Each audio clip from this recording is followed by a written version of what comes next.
하나님께서 영광받은 줄로 믿습니다. 오늘 3.1절 100주년을 맞이하여서 1919년 김인현에 일으켰던 그 3.1 운동을 생각하면서 또 오늘 하나님께 주신 말씀을 또 연이어 묵상하면서 주님 앞에 우리들의 마음을 비우고 주께서 주시는 말씀을 그대로 받아서 실천하기를 원합니다. 하나님께서는 창조주이시다고 고백합니다. 이게 성경에 하나님 증언하는 가장 중요한 선포입니다. 하나님은 창조주다 하는 말 속에 모든 존재하는 것들은 다 하나님이 만드신 것이다 는 고백이 들어 있습니다. 그러므로 하나님 만드시기 때문에 하나님이 가꾸시고 하나님이 입히시고 하나님이 먹이시고 하나님이 이끌어 가신다 하는 강한 고백입니다. 여기 속에는 이제 역사가 포함되어 있습니다. 역사는 인간에 관한 이야기지만은 그러나 역사를 넘어서 자연사라고 하면은 또 우주 만물의 움직이는 역사도 포함이 됩니다. 그래서 인문뿐만 아니라 인문학 사람에 관계된 것뿐만 아니라 모든 피조물의 영역에 자연에 이르기까지 하나님의 뜻이 전달되고 하나님의 뜻이 이루어진다 하는 고백을 성경이 하는 겁니다.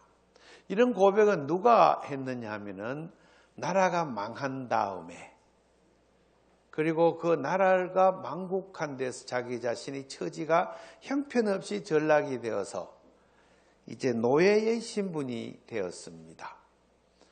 한때 잘 나가던 사람입니다. 한때 벼슬도 하고 한때 예루살렘 성전에서 존경을 받던 사람입니다.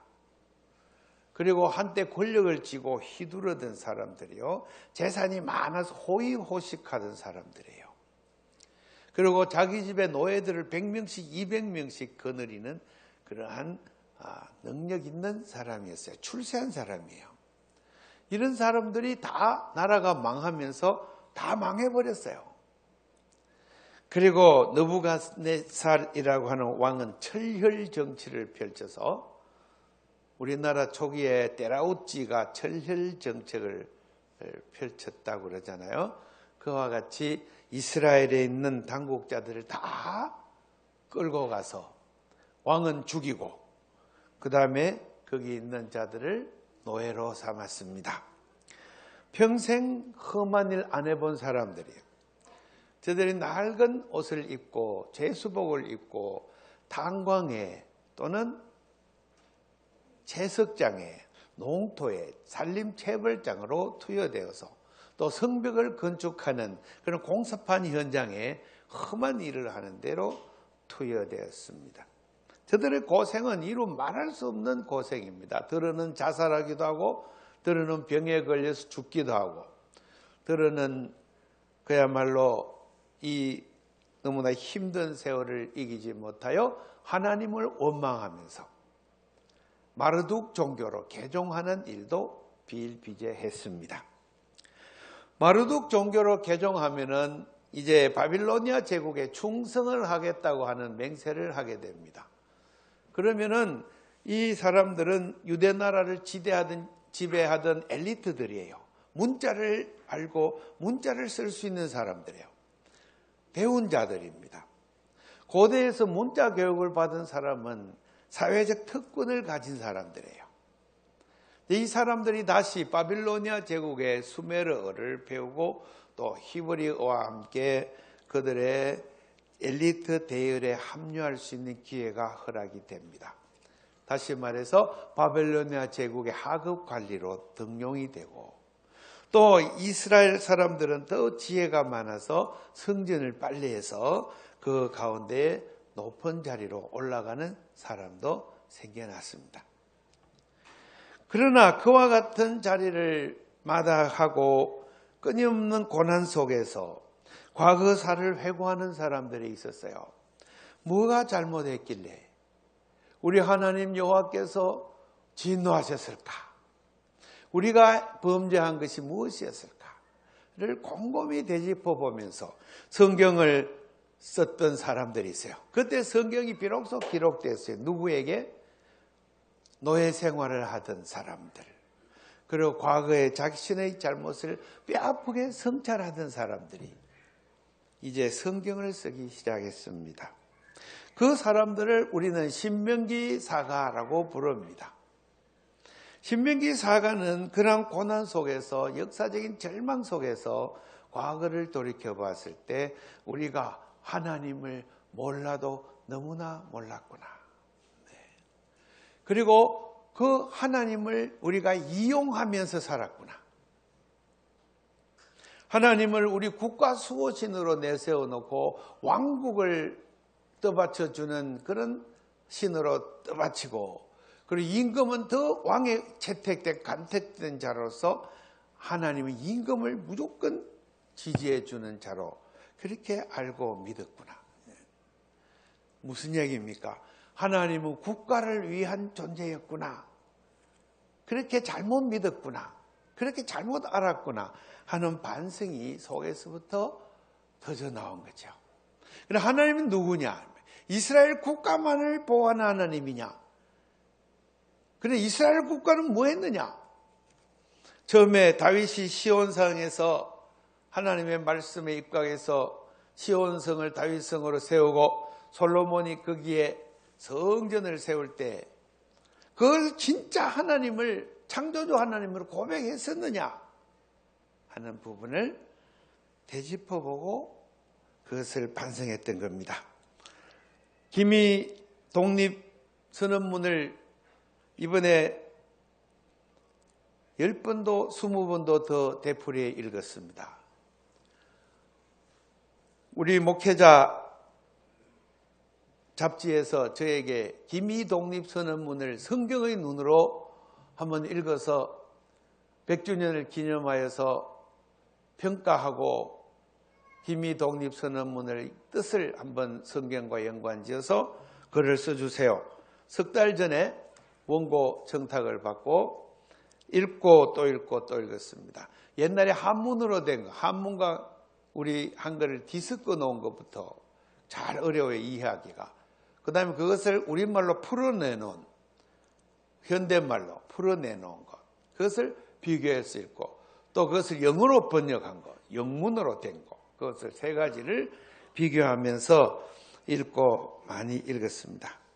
그리고 지난주에 비로소 탈고를 해서 출판사에다가 보냈습니다. 또한 이 원고를 철원지역 기독교교회 협의회 학술대회에서 제가 발표하려고 해서 그것을 보냈습니다. 기미 독립선언문을 읽으면서 생각한 것이 있습니다. 첫째, 100년 전에 쓴 글을 오늘날 읽어보니까 이해를 못하겠어요. 한자말로 막 써놓으니까. 그럼 한문으로 써놓고 한자로 해서 국한문을 이렇게 겸용해서 쓴 선언문은 지금 읽으니까 이해를 못하겠어요. 그 옆에 풀어놓은, 우리 현대말로 풀어놓은 것을 비교해서 한 문장 한 문장씩 비교하면서 읽어야 했어요. 우리 성경책은 히브리 말이 3000년 전, 2500년 전에 형성된 언어예요. 이 성경을 기록한 사람들은 2500년 전에 기록했어요.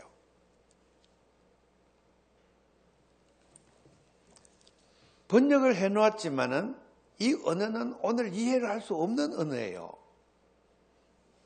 아는 것처럼 읽었지만 사실은 몰라요. 용어 하나하나, 그 시대의 관습, 그 시대에 사용했던 용법을 몰라요. 그러나 잘 아는 것처럼 막 말해요. 그래서 성경을 갖고 자기 생각을 막 주입해요. 성경 속에 자기 생각을 막 주입해. 자기 생각에 맞는 걸만 끌어내가지고 이 번역된 현대어를 가지고 자기 생각을 막 펼쳐. 이것이 오늘 기독교가 가고 있는 잘못된 모습이에요. 누가 그렇게 하고 있어요? 설교자들이. 네, 설교자들이. 히브리어도 모르면서, 헬라어도 모르고, 라틴어도 몰라. 성경 원전을 몰라. 모르면서 이 성경에 있는 한글 글자를 그대로 갖고 자기 생각에 끼워 맞춰서 성도들에게 순종하라고 막 외쳐. 이것이 이제 이스라엘 멸망의 원인이에요. 예루살렘 신전 시온산에서 하나님의 뜻에 맞추어 예배드리지 않았어요. 왕의 필요에 따라서, 제사장의 필요에 따라서, 그리고 많은 사람을 다스리기 위해서 다스리는 종교예요. 국가를 다스리기 위한 종교. 그게 예루살렘 예배였어요. 그래서 하나님이 원치 않는 것이에요. 그래서 예레미야서 35장에 보면은 이스라엘의 노예들이 가득했어요. 예루살렘 신전을 섬기는 자들도 노예들이, 예루살렘 성내에 있는 인구의 50%가 노예들이었어요. 출애굽기 21장 하나님께서 이스라엘과 언약을 맺을 때 이 고대 노예제 사회에 다른 나라들은 다 노예를 부리고 노예 제도를 하여도 너희들은 노예 체제를 갖지 마라. 노예들은 해방시켜 줘야 하는데 만약에 네가 손해난 것이 있어서 그랬다면 6년을까지는 부려먹되, 상한선이에요. 6년까지는 부려먹되 7년째는 해방시켜 줘야 된다. 이것이 하나님 나라의 조건이에요.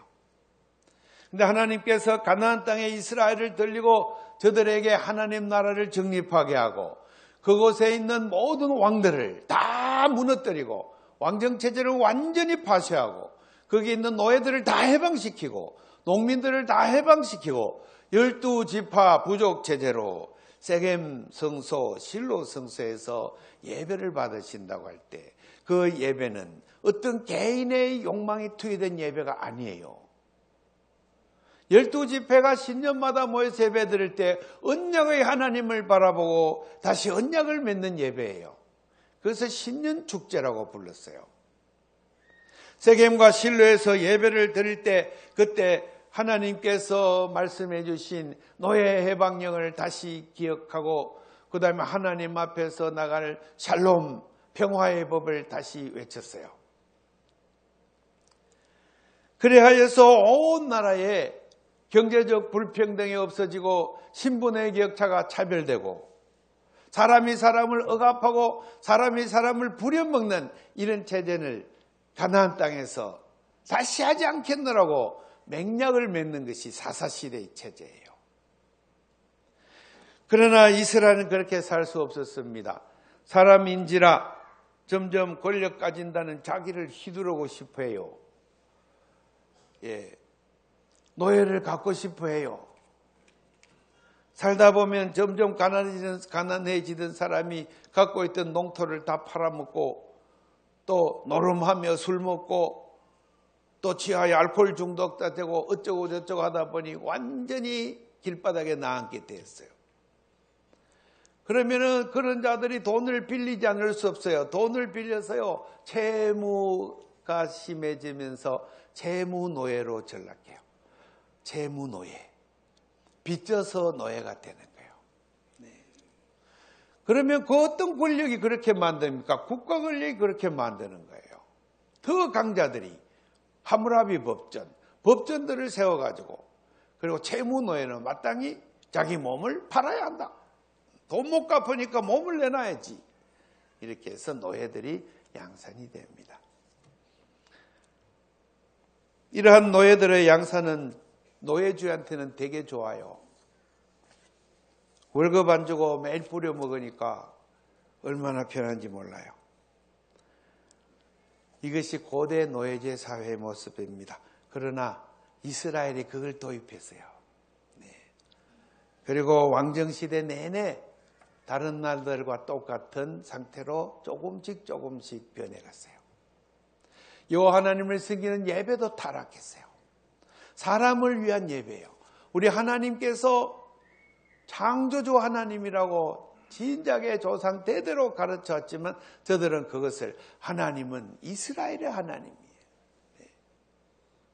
그렇게 자기 민족주의, 이기주의, 국가주의라는 사슬 속에 하나님을 가두어 버린 거예요. 이것이 하나님이 예루살렘을 성전을 떠나고 그 성전을 버리게 된 가장 무서운 죄예요. 그걸 우상숭배라고 불러요. 성경은 그래서 창조주 하나님을 섬기는 것의 정반대 행위를 우상숭배라고 해요. 우상숭배의 특징은 뭡니까? 자기 자신의 욕망을 극대화시키는 거예요. 아니면 어떤 집단의 욕망을 하나님의 욕망으로 등치시키는 거예요. 그래서 그것을 위한 신상을 세워놓고 그 엠블럼, 상징물 앞에 모두 총화 단결하는 구조를 가져요. 그래서 이것이 국가를 형성하게 됩니다. 그리고 옛날에는 초기에는 대한민국, 미국과 같은 거대한 국가가 아니라 도시를 중심으로 한 도시국가들이, 작은 국가들이 촘촘히 생겨나기 시작했어요. 이것을 성경은 우상숭배라고 부릅니다. 그러기 위해서 이제 저들 가운데 투쟁이 일어나는데 농토를 빼앗고 재물을 더 많이 갖기 위해서 힘센 자가 약한 자를 전쟁을 걸어서 무너뜨리고 쓰러뜨리는 일을 합니다. 그래서 국가들을 하나하나씩 병합해서 그것이 이제 제국이라는 무서운 형태의 사회가 생겨나요. 그래서 이집트 제국이 일어나서 가나안을 확 지배하고 갔어요. 그 다음에 바빌로니아 제국, 아시리아 제국이 차례차례로 일어나서 전역을 지배하고 쓸고 지나가면 모든 나라들이 거기 복속이 되고, 그리고 그 거짓된 종교 아래 숭배하게 됩니다. 이것을 이제 우리 인류의 역사에 문명사에 나타났던, 지금까지도 이어지고 있는 우상숭배의 실체입니다.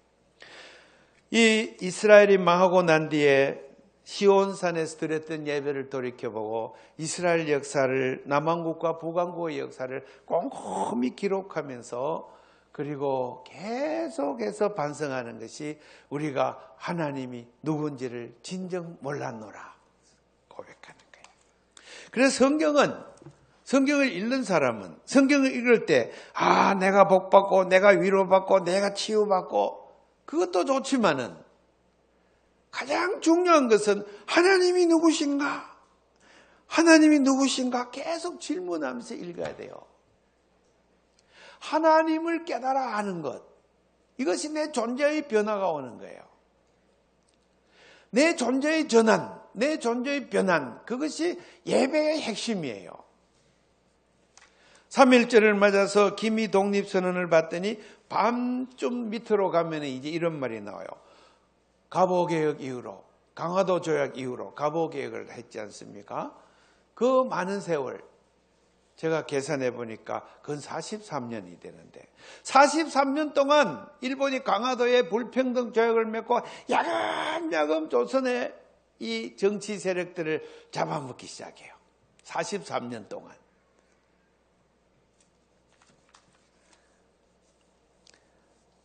이 무서운 세월 동안에 조선이라는 나라는 유림들이 그 지배자들의 사상에 의해서 꽉 쪄들어가지고 천주도 기독교들을 막 학살해요. 동학 농민들, 전주에서 막 올라온 동학 농민들의 그 길을 기울이지 않고 자기들이 힘이 없으니까 외국 군대를 끌려다가 막 학살했어요. 막 죽였어요. 동학이 진압되던 그 다음 해에 민비가 시해됐어요. 민비가 학살한 주체 아닙니까? 어떤 여자가 민비를 기려서 막 오페라를 만들고 노래를 막 지어갖고 그 유명한 가수가 노래를 부르는데 민비를 기리는 노래를 부르는데 여성 입장에서 아니 민비는 흉악한 일을 했어요. 자국민을 살해하는 이세벨 같은 여자죠. 역사의식이 없어요. 오늘 다 되짚어 엎어야 돼요. 40년 동안 지배자들이 잘못했던 거 우상숭배예요. 밑에서 올라오는 노예들의, 천민들의, 백정들의 그 아픔을 저는 외면했어요. 그러니 저들이 의병운동을 일으켜서 왕당파를, 대한제국을 수호하자고 외치니 노예들이 끌려나가, 노비들이 끌려나가 병사 노릇을 하려니 죽을 맛이야. 다 도망가 버려. 의병은 그냥 전멸했어요. 전멸. 네.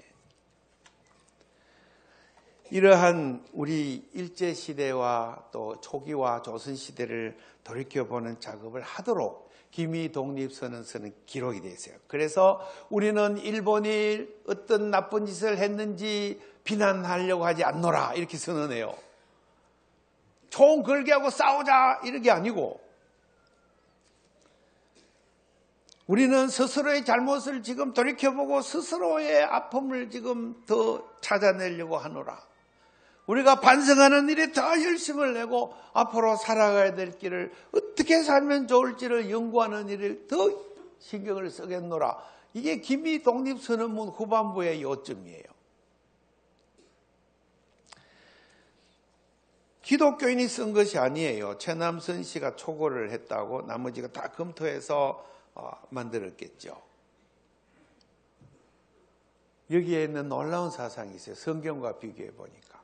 이런 역사를 뼈저리게 반성하는 이 점이 같아요. 기미독립선언문과 성경. 네. 물론 거기는 우리 하나님에 대한 무슨 깨달음이 없어요. 다만 하늘이란 말을 써요. 하늘.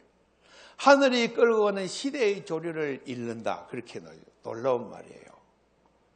이 시대의 폭력과 억압의 시대는 거하고 이제 새 시대가 왔도다. 이렇게 선언하고 있어요.